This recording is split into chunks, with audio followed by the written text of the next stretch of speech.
नमस्कार दोस्तों, स्वागत है एक बार फिर से। आज हम जो हमारे मुगल वंश के संस्थापक हैं बाबर के बारे में जानेंगे और आपका ज़्यादा समय नहीं लूँगा। ओनली फॉर 5 या 6 मिनट के अंदर आपको पूरा बाबर की संपूर्ण जानकारी दे दूंगा। इससे आपका समय बच जाएगा। चलिए दोस्तों, बिना समय गंवाए हम शुरू करते हैं बाबर के बारे में।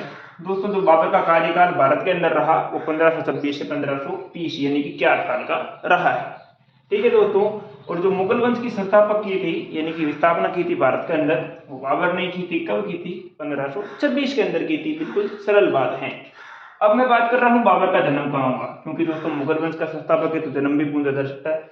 यानी कि इनका जन्म हुआ है 1483 में। कहाँ हुआ है? फरगना के अंदर। अब मैं बात कर रहा हूँ इनके जो पिता हैं वो है उमेर शेख मिर्जा, यानी कि उमेर शेख मिर्जा इनके पिताजी का नाम है। अब मैं बात कर रहा हूँ इनकी माता का नाम। तो दोस्तों, इनकी माता का नाम है कुर्तुलुक, यानी कि इनकी माता जी भी पूछी जा सकती है। अब मैं बात कर रहा हूँ बाबर ने प्रथम बार कहाँ के राजा रहे। ये बाबर हैं जो मुगल वंश के संस्थापक हैं। ये प्रथम बार कहाँ के राजा रहे? तो ये रहे थे फरगना के। कब राजा बने? 1494 में, 94 के अंदर। और शासक बने तब इनकी उम्र कितनी थी? 11 वर्ष। दोस्तों, पूछा जा सकता है कि जब बाबर शासक बने फरगना के तब उनकी उम्र कितनी वर्ष थी? तो 11 वर्ष थी। अब मैं बात कर रहा हूँ बाबर ने कालंदर की भी उपाधि धारण की थी। ठीक है दोस्तों, और जब बाबर भारत आए तो भारत में प्रथम आक्रमण कब किया? तो बाबर ने भारत में प्रथम आक्रमण किया था 1519 के अंदर। किस पर किया था? बाजोर और बेरा के ऊपर। यानी कि बाबर आए हैं और जो प्रथम आक्रमण किया है वो बाजोर और बेरा पर किया है 1519 के अंदर। अब मैं बात कर रहा हूँ, एक बड़ा युद्ध आने वाला है बाबर का जो पूछा जा सकता है कि पानीपत का युद्ध किसने लड़ा। तो पानीपत का जो प्रथम युद्ध है वो बाबर वर्सेस इब्राहिम लोदी के बीच हुआ है। दोस्तों, बाबर वर्सेस इब्राहिम लोदी के बीच हुआ है। कब हुआ है? तो 21 अप्रैल 1526 को हुआ है। इसके अंदर जो विजय हुई है वो बाबर की हुई है और मुगल वंश की नींव रख देगा। अब मैं बात कर रहा हूँ एक और बड़ा युद्ध की। खानवा का युद्ध आ रहा है।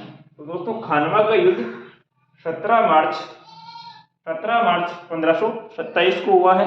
इस युद्ध के अंदर दोस्तों जो भाग लेने वाले थे वो थे राणा सांगा और बाबर, यानी कि तो मेवाड़ के शासक राणा सांगा हैं और बाबर हैं वो मुगल वंश के संस्थापक हैं। इन दोनों के बीच एक युद्ध होगा और इस युद्ध के अंदर दोस्तों जीत होगी बाबर की होगी। सीधी सी बात है।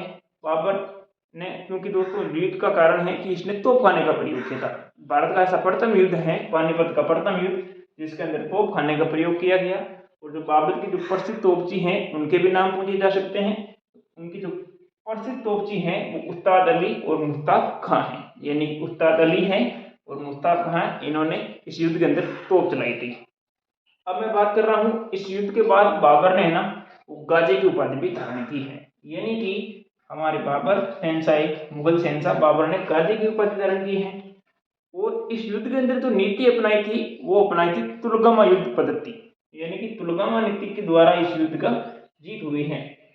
और बाबर ने जहाद पीर का नारा दिया, यानी कि जिहाद का नारा दिया इस युद्ध के बाद। अब इसके 2 युद्ध और हैं, मैं बता रहा हूँ, नेक्स्ट स्लाइड में देख लीजिए आप। हाँ तो दोस्तों, नेक्स्ट देखिए, जो अपने चंदेरी का युद्ध है वो 1528 के अंदर लड़ा गया है और मदनी राय व बाबर के बीच हुआ है। और इस युद्ध के अंदर दोस्तों जो विजय हुई है वो बाबर की हुई है। और अब मैं बात कर रहा हूँ चौथा युद्ध। तो चौथा युद्ध हुआ है घाघरा का युद्ध, वो 1529 के अंदर हुआ है। और इस युद्ध के अंदर जो भाग लेने वाले थे एक तो बाबर था और दूसरी तरफ से अफगान थे, यानी अफगानों में बाबर के बीच युद्ध हुआ है। और इस युद्ध के अंदर भी विजय किसकी होगी? बाबर की होगी।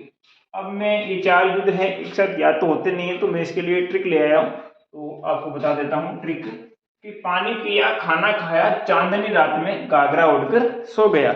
यानी कि दोस्तों ट्रिक क्या है कि पानी पिया खाना खाया चांदनी रात में घाघरा उड़कर सो गया। ये किसके बारे में ट्रिक है? बाबर के बारे में। पानी से क्या हो जाएगा? पानीपत का, खाना से खानवा का, और चांदनी रात यानी कि चांदनी से क्या हो जाएगा? चंदेरी का, और घाघरा से क्या हो जाएगा?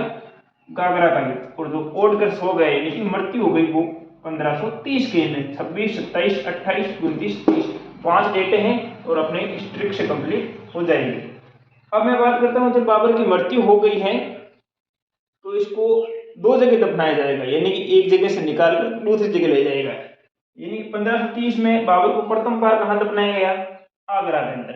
लेकिन जब बाबरनामा पढ़ा गया तो उसमें लिखा गया कि इसकी मनचाही जगह थी वो काबुल। तो दोस्तों जो बाबर को काबुल ले जाया गया, यानी कि फिर कहाँ दफनाया गया? काबुल। यानी कि दोस्तों आपको पूछेगा कि बाबर का मकबरा कहाँ बना हुआ है, तो आपको उत्तर देना है काबुल के अंदर। ठीक है दोस्तों, और ये काबुल अपने यहाँ नहीं है, ये अफगानिस्तान के अंदर। ये थी दोस्तों बाबर के बारे में संपूर्ण जानकारी। और आगे जो बाबर का उत्तराधिकारी बनेगा वो बनेगा हुमायूं, यानी कि इसका पुत्र कौन है? हुमायूं। तो दोस्तों आज मैंने आपको इस छोटे से वीडियो के माध्यम से पूरे संपूर्ण बाबर की जानकारी देती है।